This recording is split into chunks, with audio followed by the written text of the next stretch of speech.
창세기 37장 2에서 5절 그리고 27, 28절 저와 여러분이 한 절씩 돌아가면서 읽겠습니다.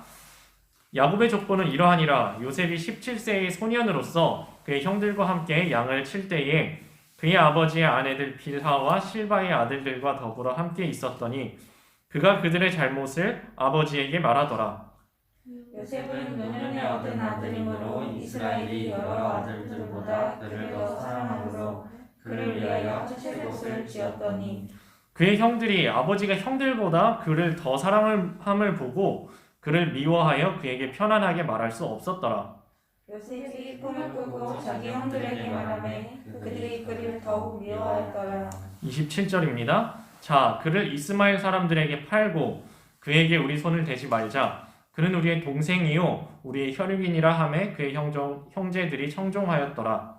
그때 미디안 사람 사람들이 지나가고 있는지라 형들이 요셉을 구덩이에서 끌어올리고 은 20일에 그를 이스라엘 사람에게 팔매 그 상인들이 요셉을 데리고 애굽으로 갔더라. 아멘. 오늘 말씀, 지난주까지 야곱 이야기였고 오늘부터 이제 요셉으로 나옵니다. 야곱의 아들이죠. 야곱의 아들 요셉인데요. 요셉 이야기 다들 아시죠? 어떻게들 기억하고 계시나요? 이 요셉 이야기 참 교회에서 좋아하는 그 단골 메뉴 중에 하나예요. 이 참 우리한테도 그 뭔가 이게 울림이 있죠? 참 힘든 그 여정을 다 겪어내고 이겨내고 승리한 요셉, 인내의 요셉, 믿음을 지킨 요셉, 참 여러 가지로 기억들을 하고 계실 거예요. 오늘 말씀은 그 요셉, 우리가 익히 알고 있는 그 요셉, 근데 우리가 익히 안다고 생각했는데 정말 알고 있는 게 다인가? 놓친 부분은 없나? 이 차근차근 한번 가면서 요셉의 삶을, 그 여정을 한번 따라 되짚어 봤으면 좋겠어요.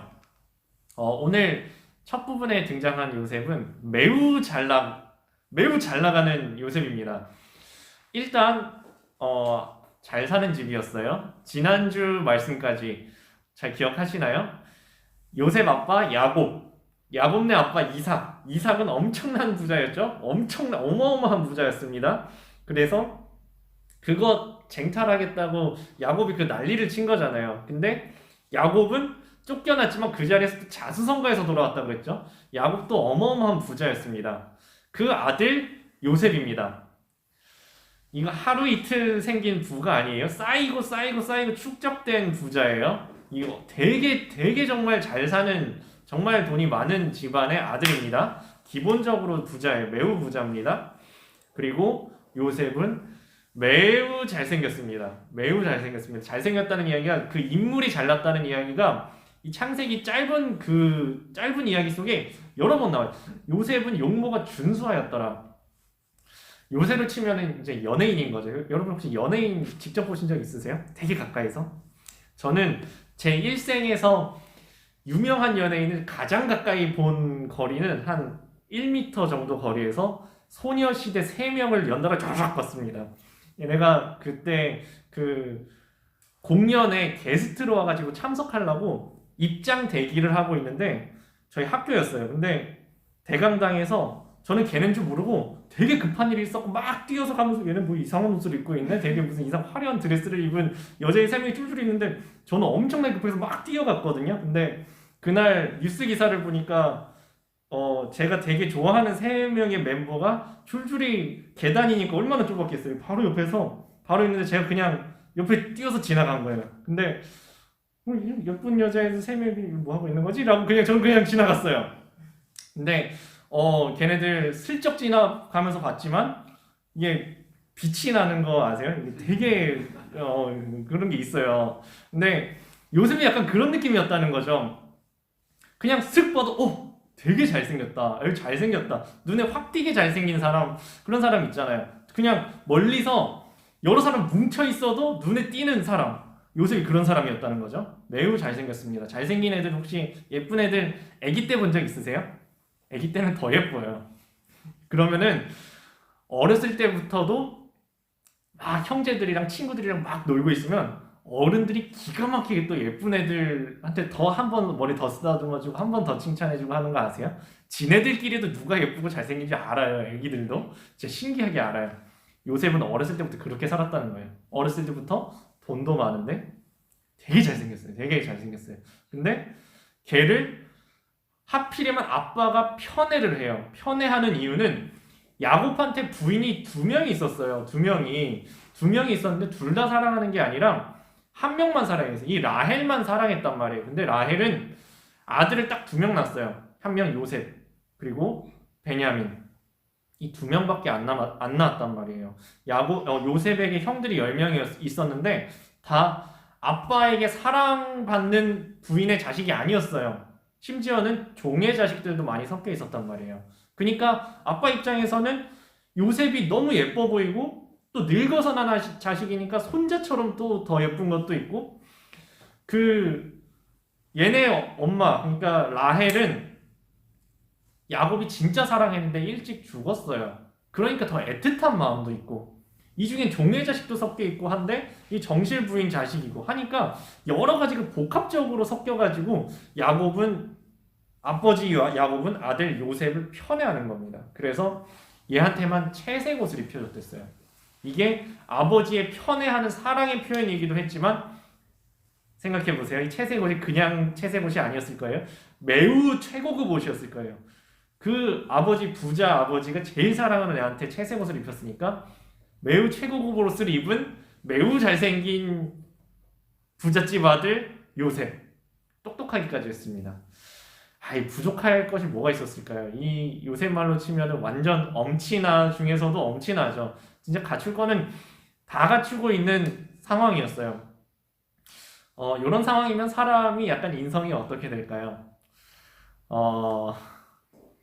다른 사람들이 다 이렇게 아래로 보였어요. 너네 다 아래. 형들도 내 아래, 친구들도 내 아래. 우리 아빠가 나를 예뻐하지만, 우리 나를 예뻐할 만하니까 예뻐하겠지. 약간 요셉이 어렸을 때부터 너무 많은 사랑을 받고 너무 많은 걸 갖추고 살아가니까 너무 부족함 없이 자기가 봐도 자기가 잘나 보이니까 다른 사람들이 되게 밑으로 보이는 거죠. 밑으로 보였습니다. 그래서 요셉에 대한 첫 번째 성경 말씀의 설명이 이겁니다. 요셉은 자기 형들의 잘못이 보였다. 형들이 하는 게 보면 다 저거밖에 못하냐? 저거밖에 못해? 저거밖에 안 돼? 바보처럼 멍청하게 저거밖에 못하는 거나 아빠 저희 형이 오늘 또 저거 잘못했어요. 형들 그거 좀 똑바로 좀 해봐. 잘 좀 해봐. 이러면서 요셉의 눈에는 형들이 하는 게 다 너무 못하게 보이는 거예요. 자기보다 못해 보이는 거예요. 요셉의 삶이 이랬습니다. 그래, 얘가 자라가면 자라갈수록 이게 점점 커졌던 것 같아요. 그러니까 형들은 얘가 얼마나 미웠겠어요. 이 자식, 와, 진짜 재수없다. 어떻게 내 동생이지만 진짜 재수없다 하는 생각을 가지고 있었겠죠. 근데 촉발 요인이 하나 빵 터집니다. 꿈을 꿔요. 아시죠? 자기가 이제 곡식을 추수하고 있는데 형들이랑 추수하고 있는데 형들의 단이 이렇게 뻘떡 일어나더니 자기 단한테 절을 하는 거예요. 요셉이 형들 와봐. 아침에 내가 꿈을 꿨는데 이렇게 와봐. 그 형들의 단이 이렇게 해가지고 나한테 딱 내 단한테 절하더라 하니까 형들이 진짜 어이가 없었겠죠. 화가 나고 저 자식 저거 완전 기고만장해가지고 코가 하늘을 찌르겠구만 하면서 이제 점점 부글부글 끓는 거죠. 또 며칠 지납니다. 한번 꿈을 더 꿨대요. 이번에는 11의 별과 해와 달이 자기한테 절을 했다는 거죠. 그러니까 형들한테 또 불러. 형들 와봐. 이거 아빠 엄마도 와보세요. 해가지고 있잖아요. 해와 달과 11의 별이 저한테 절을 했어요. 아빠가 그래요. 야, 너 정도껏 해라. 너 해도 너무한 거 아니냐? 이제 아빠 엄마까지 너한테 절을 했다는 얘기냐? 그렇게 혼을 냈다는 이야기가 나와요. 그 와중에 형들은 진짜 저 자식 저거 어디 가서 지하실 데려가서 패고 싶다 이런 생각이 부글부글 했겠죠. 근데 말로 표현할 수가 없었을까요? 왜냐하면은 우리는 이제 남 이야기지만 이 사람들은 아빠로부터 받는 편애와 이 집안에서의 그 맨날 얘가 우리 아빠한테 이르면 아빠는 자기 혼내고 애는 자꾸 쪼꼬맹이가 자기를 보고 무시하고 이게 대단한 어쩌면 컴플렉스고 스트레스로 다가왔을 거예요. 근데 이제 여러분 잘 아는 그날이 오죠. 들판에서 요셉이 나갔다가 붙잡혀가지고 구덩이에 빠졌다가 팔려가는 거예요. 돈 받고 팔립니다. 원래는 죽이려고 그랬어요. 자, 저 새끼 죽이자 했는데 죽이는 건 너무하니까 그냥 돈 받고 팔자. 돈 받고 팔려 나갑니다. 자, 여기까지가 오늘 아까 읽은 말씀의 이제 개략적인 계획이에요. 되게 긴데 이제 다 아시는 말씀이니까 짧게 말씀드렸습니다. 이제 남 이야기니까 그냥 팔려갔구나라고 생각을 하셨을 거예요. 근데 팔려간 거 그 상황에 한번 약간 감정이입을 해볼까요? 팔려갔습니다. 팔려간 요셉의 상황은 어땠을까요? 팔려간 요셉의 상황. 몇천 년 전입니다. 제가 얼마 전에 신문 기사를 봤는데 우리나라에서 지금 2020년에 다른 나라에서 노동자가 왔는데 최저임금도 안 지켜주고 섬에서 노예처럼 이렇게 부리면서 밥도 제대로 안 주고 초코파이 주면서 일 시켰다라는 게 이제 기사가 대문짝하게 났더라고요. 보면서 저는 이 말씀을 계속 묵상하고 있었거든요. 야, 지금 섬 노예라고 말을 쓰는데 그래도 저 사람은 입을 거 입고 먹을 거 먹고 하면서도 지금 노예라고 불렸단 말이에요. 섬 노예라고. 근데 요셉은 실제 노예, 진짜 진정한 의미에서 노예로 팔린 거란 말이에요. 이때는 법이 없어요. 성문법이라는 게 존재하지 않습니다. 인권이 없는 때예요. 그냥 돈 받고 팔렸다? 그럼 물건이에요. 그러면 그때부터 물건이에요. 물건이 팔릴 때 어떻게 팔리죠? 시장에서 팔리잖아요. 그 말은 요셉이 노예 시장에 전시품으로 서 있어야 됐다는 이야기예요. 여러분 앞에 제가 전시품으로 서 있다고 생각해 보세요. 그러면은 이 사람은 어떻게 해서든지 얘를 막 팔로 들어보고 튼튼하지 않습니까? 잘생기지 않았습니까? 일도 잘할 것 같지 않습니까? 뭐 이것도 저것도 똑똑합니다. 시키면 잘합니다. 고분고분합니다. 순합니다. 이러면서 막 다리도 들어보고 막 그러면서 여기서는 광고를 했을 거예요. 나를 팔아넘기려고. 그 와중에 이 사람들은 뭘 했을까요? 값을 깎았겠죠. 그 비리비리해 보이는데 그거 일이나 제대로 하겠습니까? 저 뭘 시켜봤자 제대로 하지도 못할 것 같은데 이게 뭐 반항심 있는 거 아니야? 하면서 어떻게 해서든지 이 사람은 나의 값을 깎으려고 했을 거예요. 10만 원이라도 20만 원이라도 깎으려고 했겠죠. 그 와중에 팔렸을 거예요. 한 번 팔렸을 수도 있고 두 번, 세 번, 여러 번 도매 상인을 통해서 팔렸을 수도 있어요. 어쨌건 이 요셉은 사람 취급을 못 받았겠죠. 처음에 고분고분하게 끌려갔을까요? 그 부잣집에서 귀하게만 컸던 요셉이 처음에 따라와 한다고 따라갔을까요? 이거 했을까요? 그 갑자기 바뀔까요? 아마 많이 맞았을 겁니다. 많이 맞았을 거예요. 어렸을 때부터 좋은 옷 입고 좋은 거 먹고 자랐을 거예요. 근데 이 당시에는 농산물이 풍족하던 시절이 아닙니다. 좀 산다 하는 사람들도 배부르게 먹지 못하던 시절이에요. 노예에게 제대로 된 식사를 줬을까요? 지금 2020년에도 밥 안 주고 시키는 사람들이 대한민국에도 있다고 하는데 절대로 제대로 된 식사를 했을 리가 없습니다. 여러 번 굶었을 거고 많이 맞았을 거고 주인들한테 무시당하고 왜 무시당했을까요? 일 제대로 못하잖아요. 아기 때부터 노예로 이것저것 잡일하면서 컸던 애들보다 요셉은 제대로 하는 게 없었을 거 아니에요. 뭘 귀하게 컸는데 뭘 제대로 했겠어요. 접시를 닦아봤겠어요. 청소를 해봤겠어요. 얼마나 무시당했을까요? 말도 안 통해요. 심지어는 말귀를 못 알아듣잖아요. 얼마나 많이 무시를 당하고 맞았을까요? 같은 노예들끼리도 아마 무시당했을 거예요. 쟤는 말도 제대로 못해. 우리나라 말도 못 알아듣는 애야. 우리나라에서도 다문화 애들 무시하는 거 있잖아요. 똑같이 무시당했을 거예요. 외국인이란 말이에요. 이집트에 팔려갔잖아요. 제대로 된 잠자리가 있었을까요? 이불을 제대로 덮어줬을까요? 베개가 있었을까요? 바닥을 푹신푹신하게 깔아줬을까요? 집이 혼자 방을 쓸 수 있는 방을 하나 내줬을까요? 창문이 있는 방이었을까요? 무엇 하나 인간답게 살 수 있는 조건이라고는 단 한 개도 존재하지 않는 상황에서 인간이 아니라니까요. 물건이에요. 물건으로 팔려나간 거예요. 아까 제가 처음에 얘기했잖아요. 요셉은 진짜 부족한 것 없이 하나도 없이 다 갖고 있는 사람이었다고. 이 요셉이 이런 밑바닥 삶이 존재하는 거는 몰랐을 수도 있어요. 지금처럼 인터넷이 있는 시대가 아니잖아요. 신문, 텔레비전 없잖아요. 자기가 보고 자란 거는 그게 전부인 거예요. 그 가정의 생활이 전부였던 거예요. 근데 상상도 하지 못했는데 사실은 자기처럼 잘 산 사람 몇 명 없고 대부분은 그렇게 밑바닥 인생을 살고 있었던 시대거든요. 근데 그 밑바닥, 상상도 해보지 못했던 그 밑바닥으로 떨어진 요셉까지의 이야기가 오늘 말씀입니다.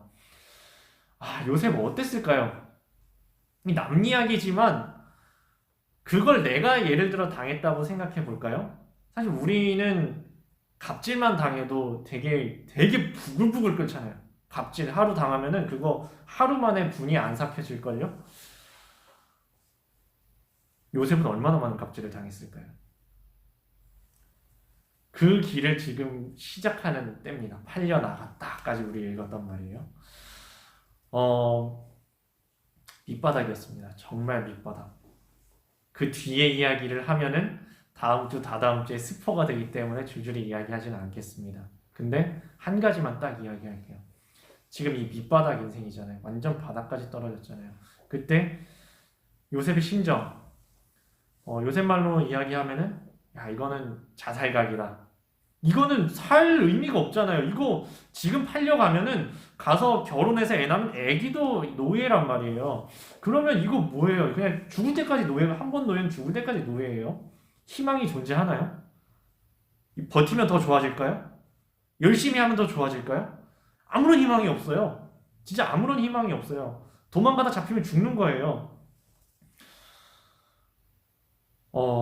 정말 처참하고 처절하고 바닥까지 떨어진 요셉. 근데 성경은 그때가 끝이고 죽음이고 끝장이었다고 이야기하지 않습니다. 오히려 그때가 새로운 시작점이었다고 이야기하고 있어요. 37장에는 하나님이라는 단어가 한마디도 존재하지 않습니다. 한마디도 등장하지 않아요. 근데 요셉이 잡혀갔다라고 끝난 그 37장에서 바로 뒤로 넘어가면은 하나님이 요셉과 함께 하셨다. 하나님이 요셉과 함께 하셨다. 하나님이 요셉에게 복을 주셨다는 얘기가 갑자기 쏟아지듯이 나와요. 그 이야기는 이 요셉이 그 방금 전에 이야기했던 그 밑바닥을 겪으면서 하나님을 붙잡고 만났다는 이야기겠죠. 그 자리. 끝장인 줄 알았는데 거기가 새로운 시작이었던 그 와중. 요셉이 그 자리에서 하나님 만나서 자기 개인 신앙만 키운 게 아니에요. 요셉은 이걸 통해서 훨씬 더 큰 하나님의 뜻을 행하는데 그 한 축을 담당하는 인물이 됩니다. 요셉이 아까 은 20냥에 팔렸다라고 했어요. 팔려나간 은전에 팔려나간 분, 우리 한 분 또 알지 않나요? 은전 30냥에 팔려나간 예수님. 사실 이 성경책에는 방금 전에 요셉의 그 처절함, 어쩌면 죽음보다도 더 괴로운 그 처절함을 통과하는 믿음의 사람들의 이야기가 요셉뿐만이 아니라 수두룩 빽빽하게 꽉꽉 차 있는 게 이 성경책이에요. 이게 뭐 누가 태어나서 잘 먹고 잘 살았고 행복하게 살았습니다 이 얘기가 아니라 이 속에는 어마어마한 진짜 죽음보다도 더 처참한 그 상황들을 뚫고 나가고 버티고 견디고 이겨낸 이야기들로 꽉 찬 이야기가 이 성경책이고 그 클라이맥스가 예수님의 십자가입니다. 클라이맥스가. 예수님 왜 오셨을까요? 아까 우리 찬양했잖아요. 그가 오신 이유. 예수님 왜 오셨을까요? 하나님 나라에 있으면 잘 먹고 잘 살고 좋잖아요. 하나님 나라에 뭐 옷 입을 게 없어가지고 밑에서 좋은 옷 밑에 있네 신상 사러 내려가 볼까 하면서 백화점 쇼핑하듯이 내려오셨나요? 하늘에서 먹을 게 없어서 야 어디 가서 맛집 없나? 맛집 밑에 맛집 좀 찾아가 볼까? 맛집 탐방하러 오셨나요? 하나님 하늘나라에 계시다 보니까 너무 잘 살으셔갖고 심심해가지고 좀 유희나 좀 나가볼까 하고 내려가가지고 우리한테 가가지고 야 내가 말이지, 나 물 위도 걸을 수 있어. 별거 없어. 오른발 해가지고 왼발 빠지게 해서 얼른 이렇게 하면은 물 위도 걸을 수 있어. 야, 5천 명 다 모여. 내가 너네 한 방에 먹여준다. 야! 해가지고 쫙 자랑하러 오셨나요? 놀러 오셨나요? 사람들 다스리는 게 재밌어서 오셨을까요? 예수님 오신 이유, 아까 찬양의 가사에 보면은 이렇게 돼 있습니다.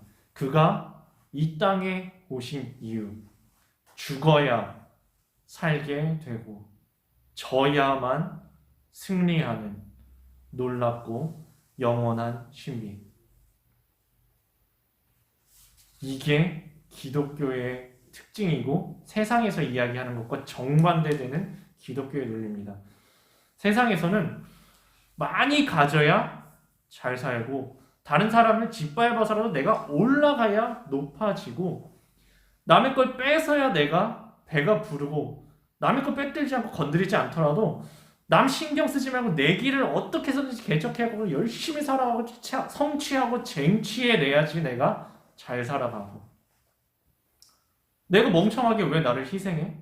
내가 바보야? 제가 잘한 게 뭐가 있는데 내가 나눠줘? 이게 세상의 논리입니다. 제가 나한테 해준 게 뭐가 있다고 내가 저한테 양보를 해? 제가 나한테 먼저 잘해준 게 없는데 내가 뭐하러 쟤한테 사랑을 해? 제가 결혼하면은 제가 나한테 해줄 수 있는 게 뭐가 있나? 제가 먼저 나를 사랑한다 그랬으니까 제가 나한테 잘해주겠지. 평생 잘해주겠지? 이게 세상 논리란 말이에요. 근데 하나님 나라의 논리는 정반대라고요. 죽어야 살게 되고 져야만 승리하는 놀랍고 영원한 신비. 이상한 이야기 아닙니까? 여러분 이거 이상하다고 생각해 보신 적 없어요? 사실 기독교는 진짜 이상한 종교예요. 진짜 이상한 종교예요.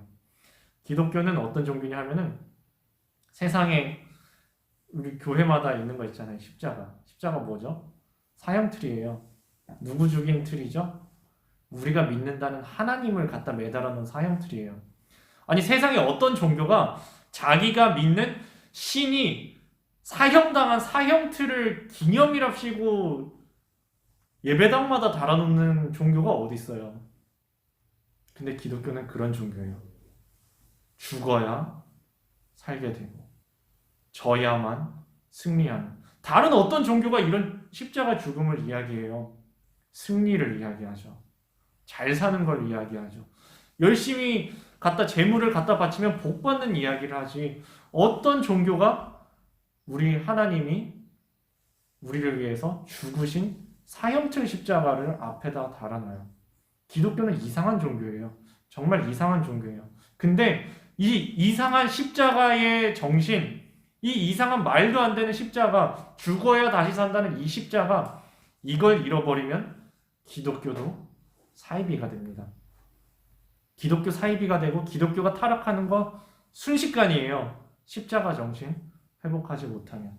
자기 것을 내어주는, 희생하는, 밑바닥으로 내려가는, 거기서 버티고 견디고 인내하는, 한 알의 미랄이 떨어져서 자기가 죽는, 썩는, 그래서 모두가 살아나는 이 십자가를 잃어버리면 기독교는 그냥 아무것도 아니에요. 그냥 사이비예요.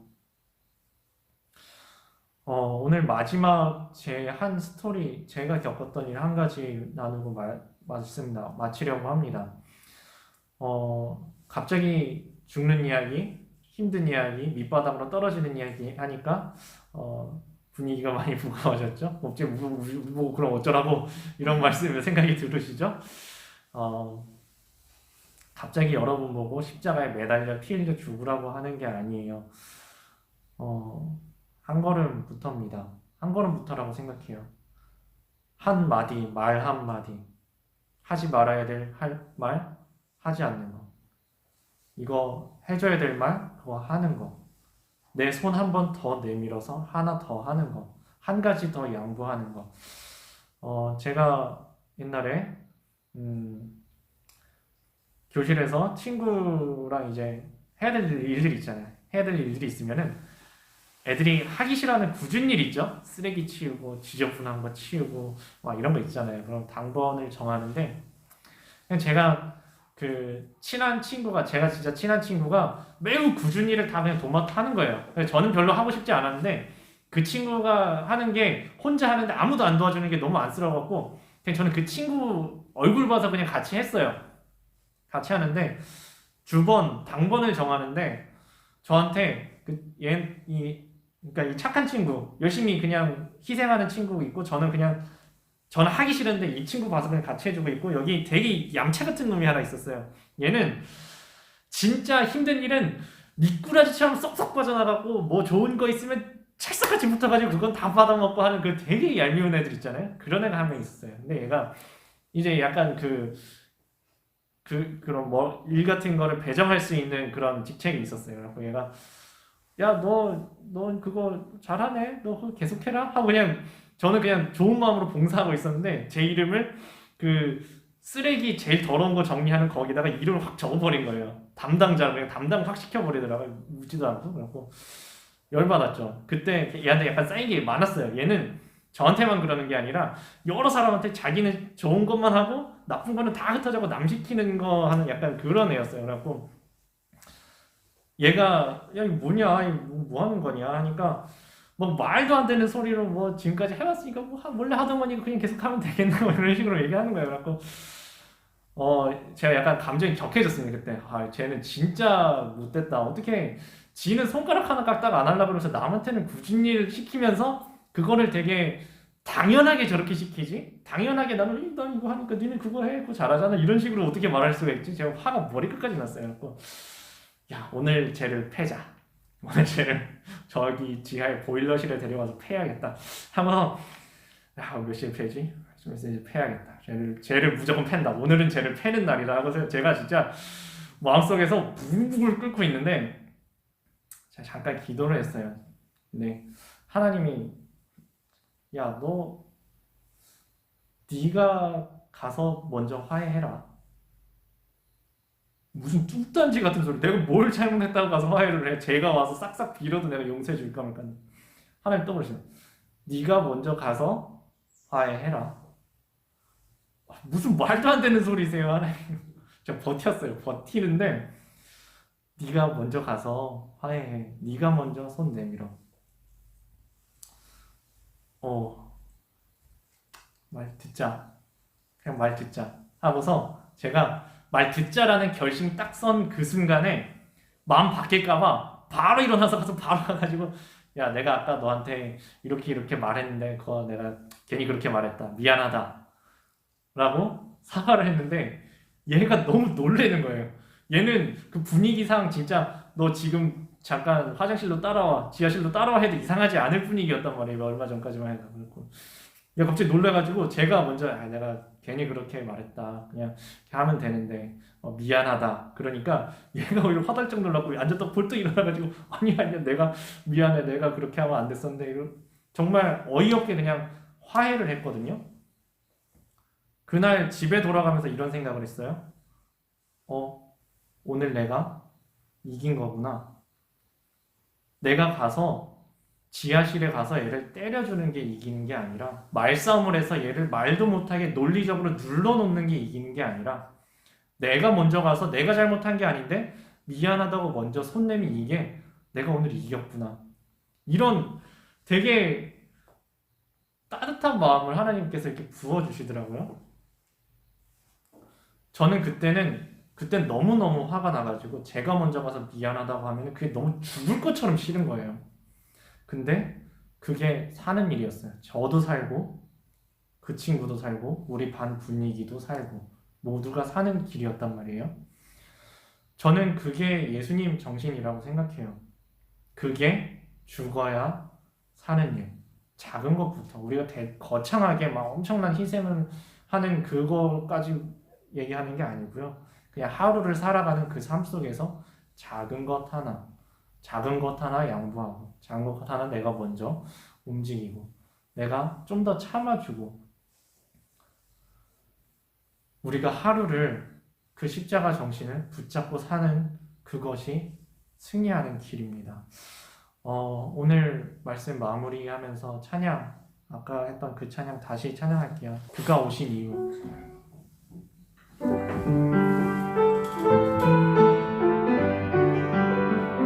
예수님께서 그렇게 세상을 살리셨습니다. 예수님의 길이 그랬어요. 죽어야 사는 길이었고요. 분명히 졌는데, 분명히 지금 패배한 것 같았는데 그 자리가 승리의 길이었고요. 분명히 우리가 다 봤는데 처참하게 밑바닥까지 떨어져서 십자가에 매달리는 예수님을 봤는데, 근데 그 자리가 생명의 길이었다고. 이게 기독교의 핵심 본질입니다. 십자가, 죽어야 사는 십자가. 하나님이 자기 자신을 죽도록 내어주셔서 우리를 살리신 십자가. 그리고 우리를 그렇게 보내셔요. 너희도 그렇게 살아라. 이제 우리에게 맡겨진 그 소망, 그 사랑, 그 생명, 아름답고 눈부신 십자가의 길, 우리가 이 땅에 살아갈 이유이기도 합니다. 오늘 교회가 많은 욕을 먹죠? 십자가 잊어버려서 그렇습니다. 한 개도 포기하지 않으려고, 한 개도 희생하지 않으려고, 한 개도 내려놓지 않으려고, 다 가지고 있으려고 하니까 욕을 먹는 거예요. 우리는 혹시 그렇게 살고 있지 않나요? 우리 일주일 그러지 않았나요? 우리 2020년 혹시 그렇게 살지 않았나요? 우리 지금 이 순간 마음속에도 그런 마음이 도사리고 있지 않나요? 십자가 앞에 내려놓기 원합니다. 십자가의 길, 그가 오신 그 이유, 이 세상 가장 아름다웠던 그 십자가의 길, 말도 안 되지만 그 길이 승리하는 길이고 그 길이 생명의 길입니다. 정말 바보 같지만, 정말 이상하지만 그게 우리가 진리라고 믿는 기독교의 핵심 본질입니다. 우리 함께 가사를 생각하며 주님 앞에 찬양 올려드리겠습니다.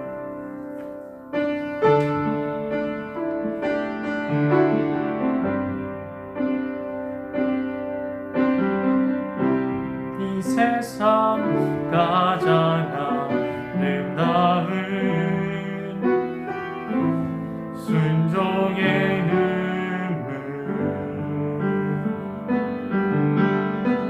온 세상 다시 빛나게 한 생명의 눈물, 그가 이 땅에 오신 이유, 죽어야 살게 되고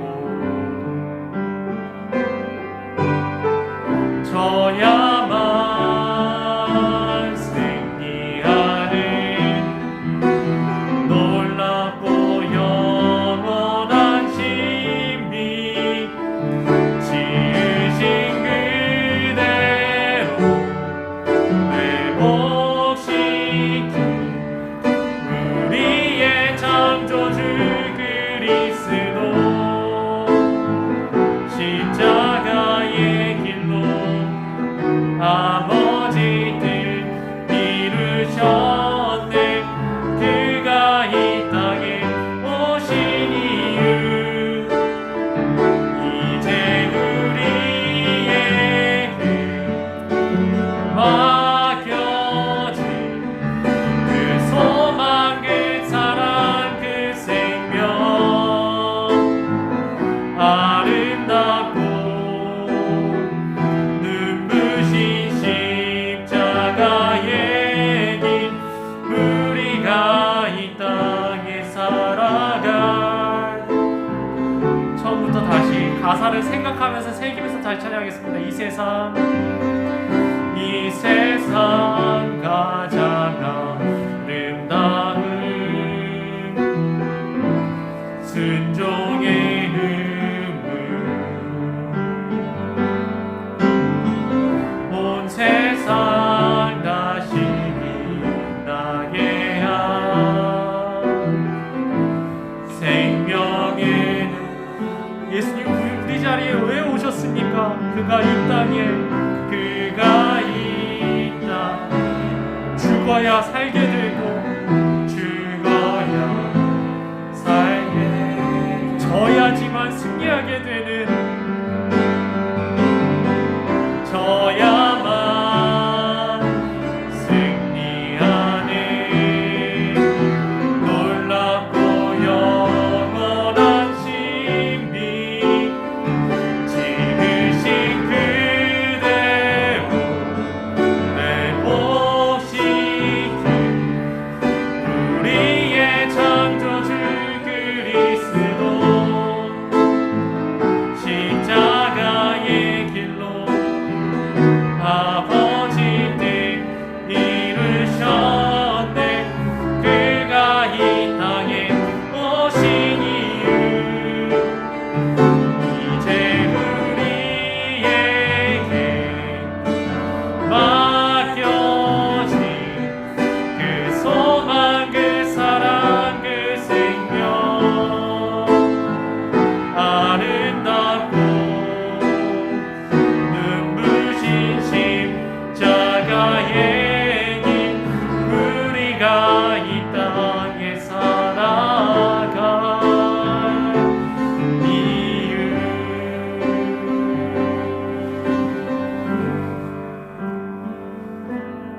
기도하겠습니다.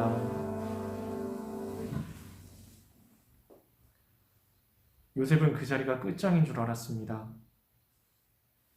모든 것을 잃어버리고 죽는 것보다도 더 고통스러운 나날들을 그저 참고 살아가야만 하는 절망밖에 보이지 않는 순간이었습니다.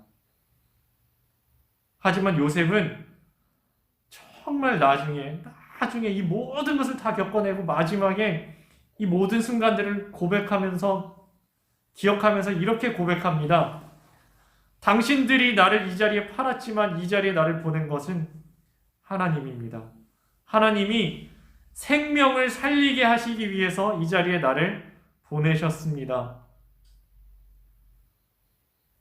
수많은 신앙의 선배들이 걸어갔던 참음으로 인내로 걸어갔던 길이고 그보다 더욱더 앞서서 우리가 믿는 하나님 그 예수 그리스도께서 걸어가셨던 길 모든 걸 내려놓고 처참하게 죽고 매달리고 져야만 했던 그 십자가의 길.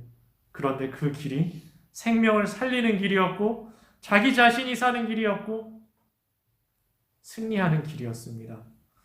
하나님, 우리가 잃어버린 이 십자가의 길, 우리 놓치고 살아갔던 이 십자가의 정신, 그리스도인이 꼭 붙잡아야 하는 기독교의 핵심가치, 십자가, 우리 마음속에 품고 살아가는 저희들 다 될 수 있도록 붙잡아 주시옵소서. 예수님의 이름으로 기도했습니다. 아멘.